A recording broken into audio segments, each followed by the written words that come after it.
Welcome.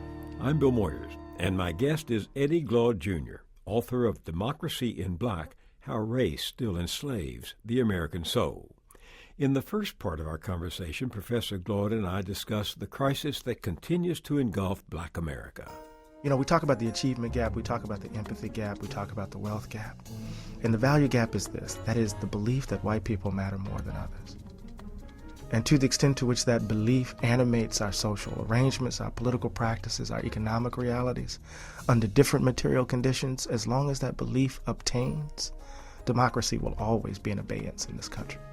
We continue with Professor Glaude's proposal to upend our politics and launch a revolution of values. The argument you make in your book, Democracy in Black, is that if white working people, poor white folks, could see themselves in the same fix as poor black working people, if they could each see that they're in the same boat of neoliberalism, we'd get the politics that you advocate. This is what we can't seem to see, because one of the insidious dimensions of our current politics, right, is to attack that very possibility, right, is to exploit the differences between us, to exploit the fears, to cultivate them, to stoke them, in order to benefit the status quo, to maintain the status quo. You're right that Jimmy Carter, Bill Clinton, Barack Obama, all Democrats, advocated in one way or the other the policies that made things worse instead of better.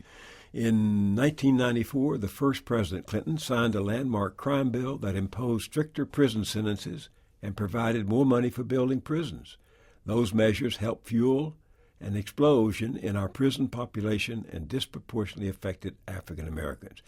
2 years later, he signed legislation, ended the federal guarantee of direct cash payments to the needy, and limited payments to 5 years. In time, that increased the number of poor children in America.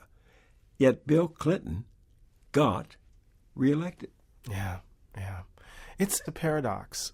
In terms of our public political discourse, we rarely tend to think about race or talk about race at the same time that we're talking about economics, right? We rarely tend to talk about race and culture and economics. And so we tend to keep these things separate. So whenever race comes to mind, right, we want to think about some form of intentional prejudice. And even when people are thinking about structural racism, right, we're still thinking about, right, bad outcomes for black folk, right? As opposed to really understanding, right, how economic realities are affecting disproportionately black folk, that there's a correlation between being black and being poor, right? And how do we talk about that in our politics? So you get it. On the one hand, you have people like Reverend Sharpton and others who will organize in response to racial injury and then couch it in light of a bourgeois aspiration. We want a piece of the pie as it is. Or you'll get Bernie Sanders talking about the pie, right, being wrongly constituted, but not giving attention to the racialized dimensions of how it's wrongly constituted. Because we don't tend to think in this country out loud of race and political economy together. And so what we're seeing now, I think, in full view are the contradictions of class and ideological contradictions within black America, right? They are in full view. And the old way of thinking and mobilizing around race, right, isn't quite sufficient, right? It doesn't quite capture what's on the ground. It certainly doesn't speak to Brownsville, and it certainly doesn't speak to the Delta of Mississippi. So how do you explain that Hillary Clinton racked up the black vote in the South? She got 86% of the black vote in the South Carolina primary, and in the New York primary recently, she got 75% of the African American vote. How do you explain that? I want to make a distinction between the black voter in the Democratic primary and black people, right? So there's a presumption that the black voters in the Democratic primary, right, represent black people or black communities as such. We probably should drill down in the numbers to look at the number of black people participating in the primary itself before we make that kind of generalization. Well, here in New York, only 17% of the eligible voters turned out of the Democratic primary. Right. So what are we generalizing? Right? That's the first thing. And then the second thing is to kind of think about the black political class and what they're doing, right? And how they're mobilizing And when I say the black political class, I'm not just thinking about black elected officials. I'm thinking about black pastors and preachers, black community leaders. What are they doing? And how has Hillary Clinton worked with them, right? So, I mean, it becomes, for me, an interesting moment to indict and perhaps convict, right, the black political class. And third, I think we haven't done a good job, and I'm talking about those of us in the academy, of figuring out how to offer a language of analysis for race and political economy, so that people can have a means of assessing policy initiatives on the part of certain candidates, of assessing rhetoric, right, in relation to their own experiences, as opposed to just simply saying, I'm not going out and vote. There's tension in the American political system that requires your rhetoric to offer hope and your performance to deliver results. Right. Right. And the rhetoric and the results are often at odds with each other. Right. And in political science literature, that takes on a particular resonance, right, in black communities. So you have that disjuncture, right, between the rhetoric and how one governs, campaigning and governance. But in black communities, the political science language is that we are a captured electorate. So because we can't go anywhere else, the Republican strategy is we just need to get a certain percentage of black votes, or we can suppress the turnout of black voters, we can undermine democratic possibilities, right? But the idea for Democrats has been simply, let's turn them out, let's get them to the polls in large numbers with no real commitment to delivering on policy, because we know they can't go anywhere else, right? And I'm of the mind that the last thing we need in the context of the crisis that we are experiencing as a nation across communities, vulnerable communities in particular, the last thing we need is another candidate who's committed to the economic philosophy of neoliberalism. We need someone to challenge this thing at its core, right? And we do that in organization. Where would we be if it wasn't for the Black Lives Matter activists who decided, right, to challenge and make everyone uncomfortable, right? We wouldn't be talking about criminal justice today if it wasn't for them. If it wasn't, Bernie Sanders wouldn't be who Bernie Sanders is if it wasn't for Occupy, right? What those folks did in Zuccotti Park, right? I mean, so there's a way in which the situation is dark, as you rightly describe, but we have to stake everything on our ability, right, at least for a moment, right, to change the course, understanding that it may very well be future. So are you calling for continuing protest and demonstrations against the political system? On some level, yes. I'm calling for wildcat strikes in public schools. I would love to see across the country high school students walking out of their schools that are failing them, and local college professors holding forth, having class out in the park, in public parks, right, with these students. I would love for Occupy to reimagine its own way of struggling. I would love to see a metastasizing of what we've witnessed in North Carolina, ground zero for the Koch brothers, to see what the Forward Together movement has been doing and what Moral Mondays have been doing. I would love to see a proliferation of let me say it differently, a radicalization of labor, right, as workers across the country coming together and saying, and saying in some ways, going back to a Melville formulation, I prefer not, to invoke Bartleby Scrivener, right? I prefer not. Meaning? Turning our backs on the status quo. And turning our backs is just a euphemistic way of saying we need to become traitors for democracy. And this is where your book really causes a lot of people to get nervous. It's in the latter stages when you say, what are we going to do about all this? What are we going to do about it now in this political year of 2016? And you call for what you call a blank-out campaign. What is that? The blank-out campaign? This is when, in the 2016 election, we need to turn out in massive numbers and vote down ballot but leave the presidential ballot blank. And, it comes out of my, reading of fiction and of politics. So, one of my favorite authors is Jose Saramago.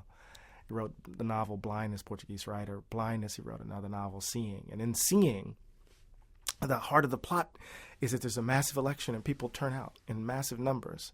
And then they go to count the ballots and 80% of them are blank. And then they said something must have happened, and they do it again. They hold another election and the same thing happens. And they're called the blankers. And what they did is that they engaged in a bloodless revolution. They said they used the democratic process to say these aren't our choices. And then I said, okay, that's fiction. How can we talk about this in the real world? And so I go to the 1998 Puerto Rican plebiscite. And folks didn't like the language of the choices, and so there was a movement to write none of the above. And none of the above won by 51%. And so I'm saying, okay, we have to create a civic power outage. Black folk have been captured. Our participation in the democratic process has been distorted because of the value gap in these habits.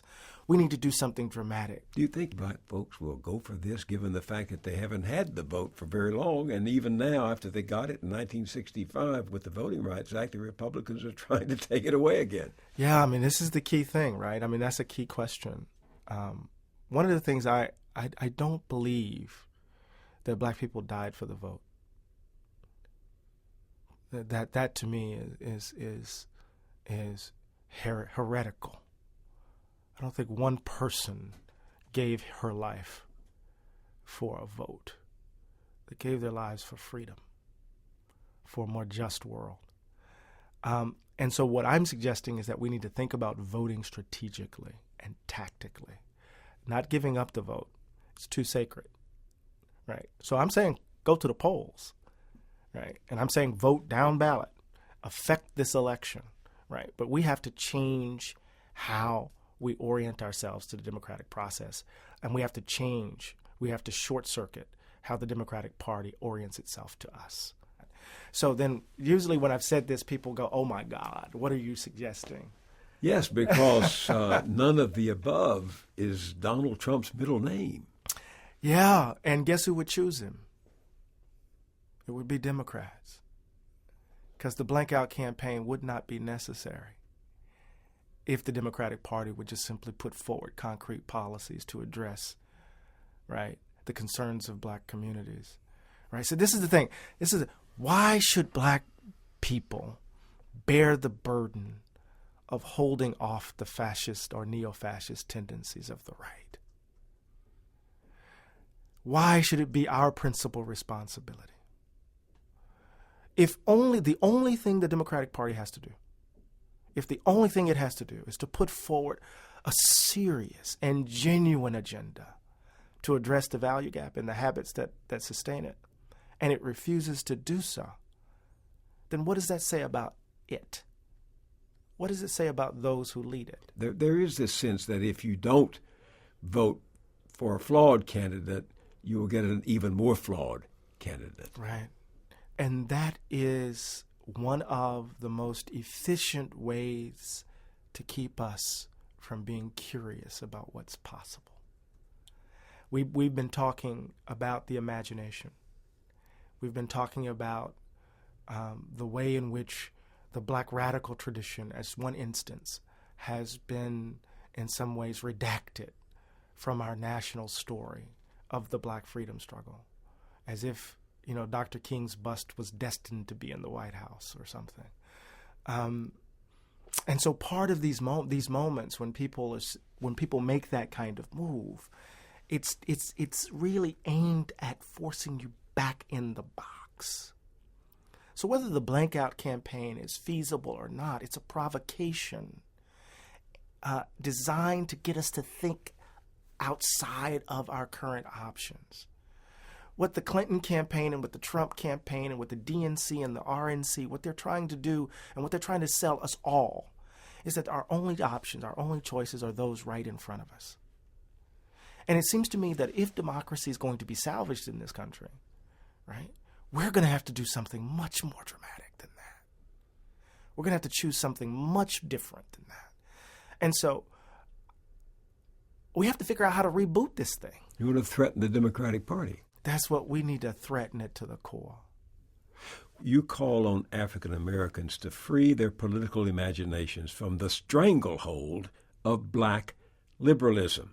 And you say the triumph of black liberalism happened even as the material conditions of black life deteriorated and as the institutional life of black America collapsed. Right, right. So in some ways, part of what I'm trying to tell a story is that this contraction of black politics.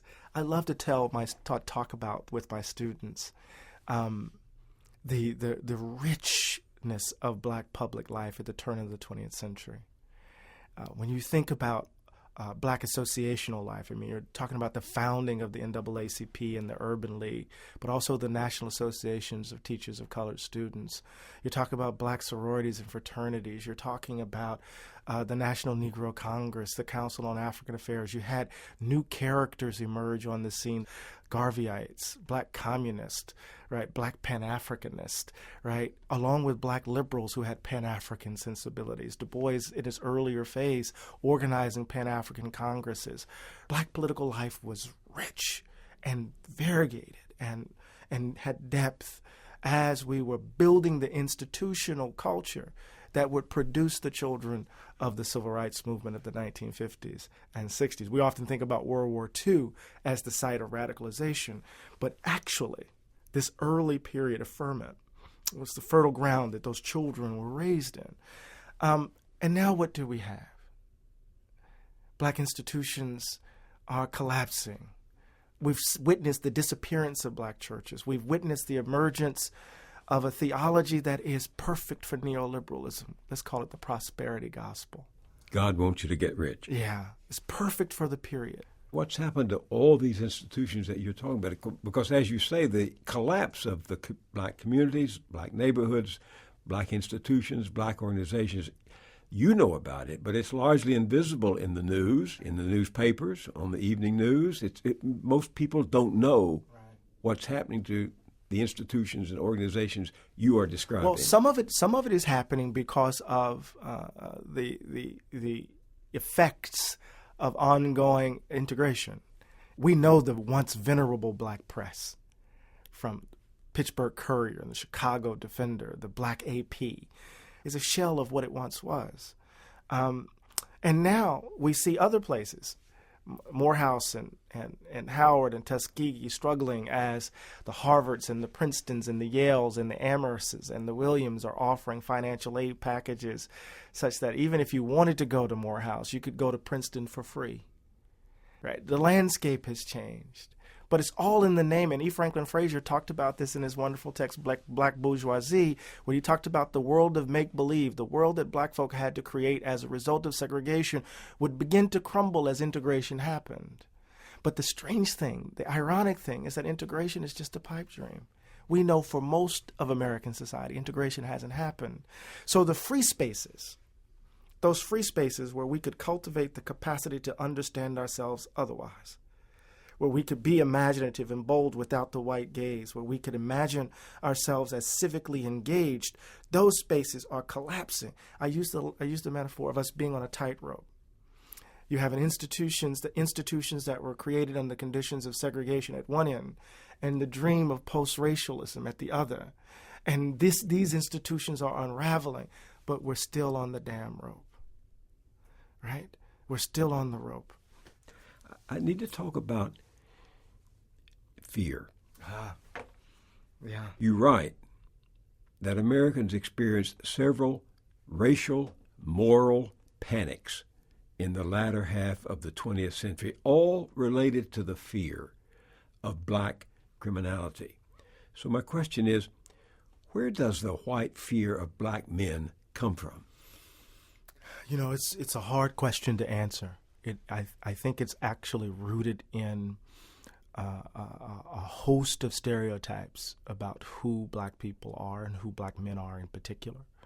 Stereotypes that have, and all stereotypes have some modicum of truth in it, right? But rooted in justification for slavery and white supremacy or Jim Crow, right? So there's a way in which you can justify a particular sort of treatment by attributing something naturally or biologically to the people who you're subordinating.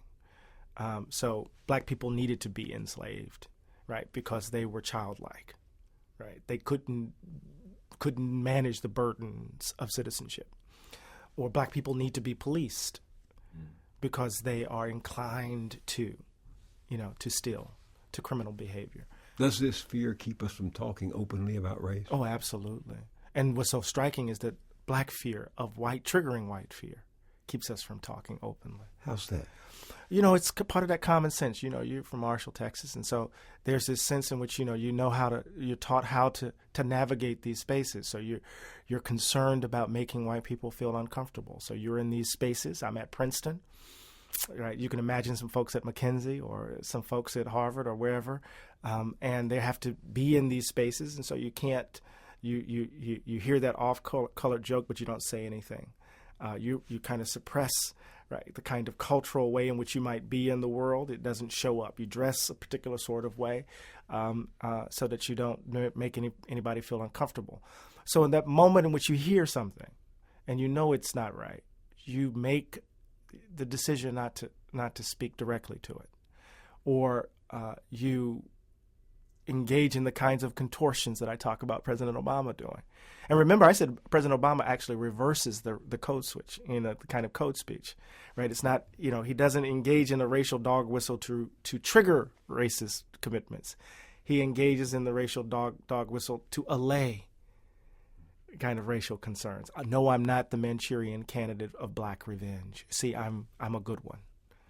And we're always doing that kind of stuff. That fear affects our talk, doesn't it? Oh, yeah. So we're always dancing the racial jig, as I call it. You started out in Moss Point, Mississippi, which is a very poor community. I started out in Marshall, Texas, which was a poor community. You're teaching at Princeton, and I'm living in the heart of Manhattan. Yeah. What's our obligation? We privileged people. Right. To leverage our skills to open up space. Right, for the most vulnerable, for the people who made us possible, and to breathe our last breath on behalf of them, to give everything we can, to give them the possibility of not only making their dreams a reality, not only to be able to dream dreams, but to make those dreams a reality, right? A colleague of mine, Imani Perry, talks about this.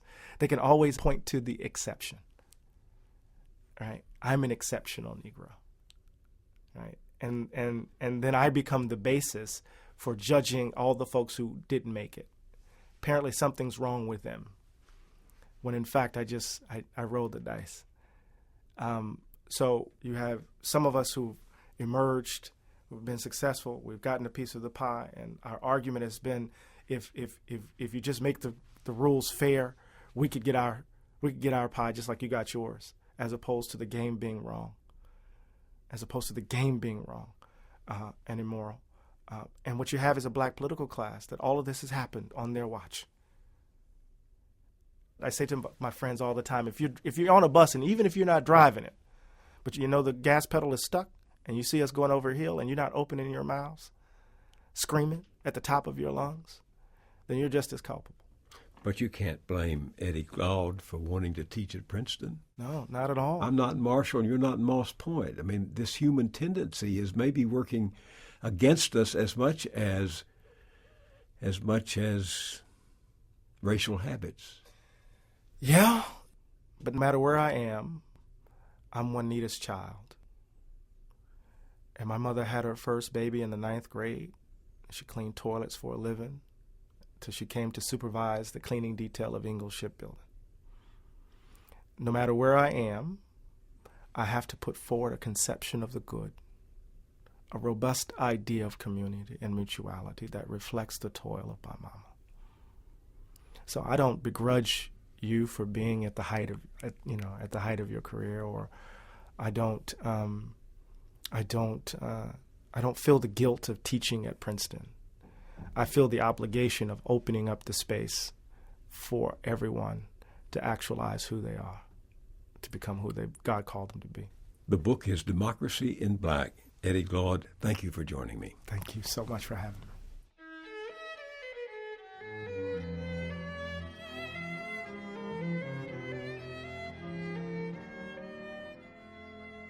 Thanks for listening. This podcast was produced by Gail Abloh and John Light. Go to BillMoyers.com where you can learn more about the team that collaborates on this series and read more news and analysis of issues we think are vital to our democracy. This podcast was a production of Public Square Media.